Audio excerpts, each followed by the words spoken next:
Dave Chappelle in Equanimity. Photo, Mathieu Bitton. Dave Chappelle. Dave Chappelle has 2 new stand-up specials out, and the 2 best descriptions of them come from the specials themselves. Both occur in the closing hour, titled The Bird Revelation. In one of the bits, Chappelle segs from a long riff on the recent sexual misconduct scandals and announces, "We must never forget that R. Kelly peed on a 15-year-old girl." And he also wrote, "I believe I can fly. Same guy, same lifetime. If showed you that video of him peeing on the girl and scored it to I believe I can fly, you'd be torn." The whole bit has that razor-edged, Richard Pryor, George Carlin audacity that we want from somebody like Chappelle, even as it sums up the fitfully glorious ruin that is Chappelle circa 2017-2018. When the comedian sings, "I believe I can fly," and pretends to piss into the audience, he's evoking a horrifying, surreal hypothetical scenario, but one that's ultimately on the side of the comedy angels.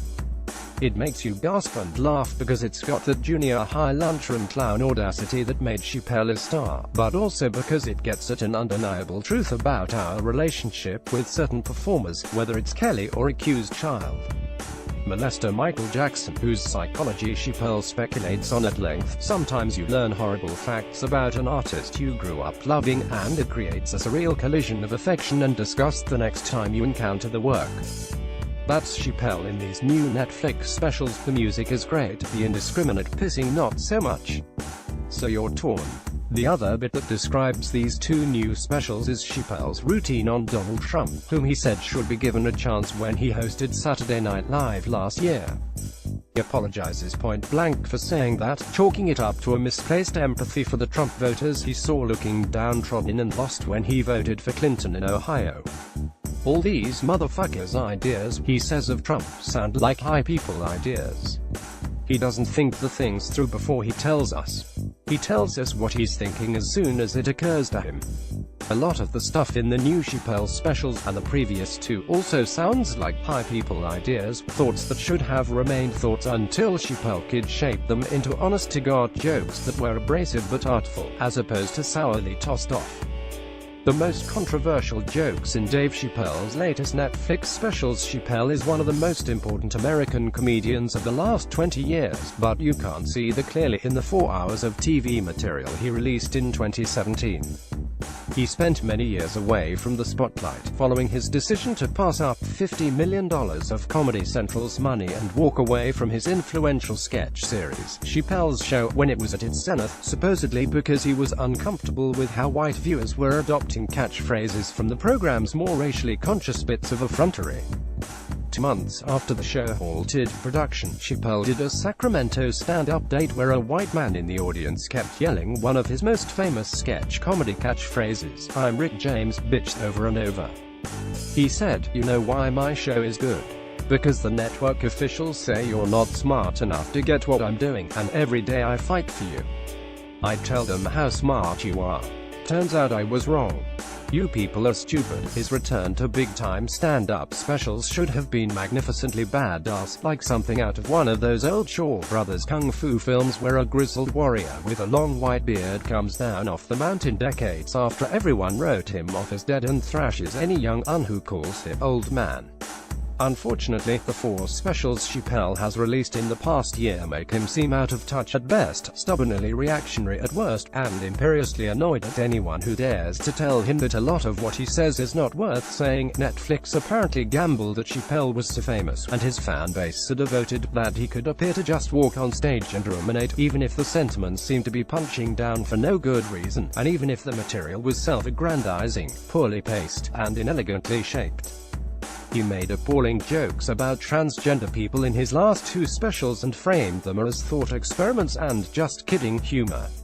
Now, in The Bird Revelation and its streaming-made Equanimity, rather than pull back, reframe, and rethink, he's doing all of that again while doubling down and piling on more reasons to be annoyed with him. This is the modus operandi of an intelligent rich guy who isn't used to being told no, and lets his irritation at being challenged derail his decent impulses. In both of the new specials, Chappelle gives the impression of having listened to critics without truly hearing them, using terms like imperfect ally to encourage viewers to give him the benefit of every doubt, and implicitly cautioning his detractors that if they keep it up, comedy will be bad and dull. He tells some comedians in the back of the club, "You have a responsibility to talk recklessly, otherwise my kids may never know what reckless talk sounds like." He says of transgender people, "Never had a problem with the M, just fucking around." Mentions that his mother is half white, "I bet you didn't know that," and repeatedly reminds us that his wife is Filipino-American, as if all that would magically render him incapable of speaking thoughtlessly of other groups of people. Doesn't Chappelle know this is not too far removed from a racially insensitive white person telling you he's a quarter Jewish and has black friends? Doesn't he remember doing sketches and stand-up routines that marked this type of deflection? Chappelle does Caitlyn Jenner jokes here that are even uglier than the ones he did the last time around in Deep in the Heart of Texas and The Age of Spin. He adds a bit that compares transgender people to Rachel Dolezal, the white woman who decided to identify as black, and another bit that makes it seem as though transgender identification is just a crafty way for wimpy white guys to be more gay, or something, as if there are no transgender people of color. To quote a Human Rights Campaign report on anti-trans violence in 2017, fatal violence disproportionately affects transgender women of color, and the intersections of racism, sexism, homophobia and transphobia conspire to deprive them of employment, housing, health care and other necessities, barriers that make them vulnerable. The more you number. He also seesaws between taking sexual misconduct and assault accusations seriously, and implicitly telling anyone who reported a casting couch-type incident to toughen up and just get over it, if they weren't somehow to blame, and hey, who knows, maybe they were right. If one of the Kevin Spacey pedophilia allegations, Chappelle says, not to victim blame, but it seems like the kind of situation that a 14-year-old would get himself into. He does a bit where he imagines himself taking a meeting with a powerful showbiz figure at a hotel room at 3 o'clock in the morning and having trouble reading the script by candlelight, the subtext being, if you went to a place like that, at that hour, you knew what you were getting into, so shut up and deal with it, as if power dynamics don't come into play in situations like that, in ways that can impair one's sense of self-preservation. He practically sneers at a woman who says her career aspirations were shattered after Louis C.K.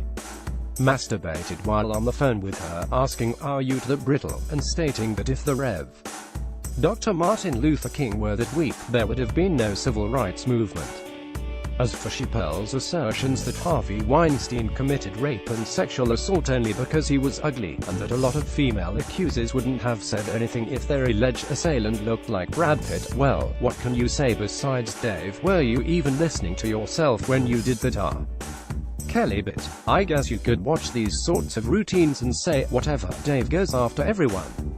But even if that were true, and I'm not convinced it is, you'd still have to take into account the relative level of cultural visibility, never mind clout, because that's what determines whether people here are cutting a confrontational joke and react with a shrug as opposed to a gasp or tears." Chappelle's best material here proves, like the great past masters of provocative stand-up before him, that you can startle and shock audiences, even make them feel momentary anger, without coming off as an oblivious dick. Case in point, Equanimity kicks off with genius MC-style braggadocio about how Chappelle is so good at what he does that he can write punch lines on little slips of paper not knowing what the jokes are and be confident that he'll eventually come up with great ones, even if he plucks the punch lines randomly from a fishbowl. And then he proceeds to build a lengthy, early Martin Lawrence caliber childhood reminiscence around one such fishbowl fragment, the phrase, "and then I kicked her in the pussy." Chappelle redeems that violently misogynist image by way of an intricately structured verbal short story about being the only black kid in a white community and staying for dinner at a white friend's house in hopes of being served stove-top stuffing. The punchline, when it finally arrives, is not misogynistic. It's totally ridiculous slapstick, like something out of a non-existent R-rated Laurel and Hardy short. When Chappelle boasts in The Bird Revelation that, "sometimes the funniest thing you can say is mean," this routine is proof. Chappelle is also astute when using literary or historical analogies to pick apart flaws in other people's thinking and reveal society's inner workings.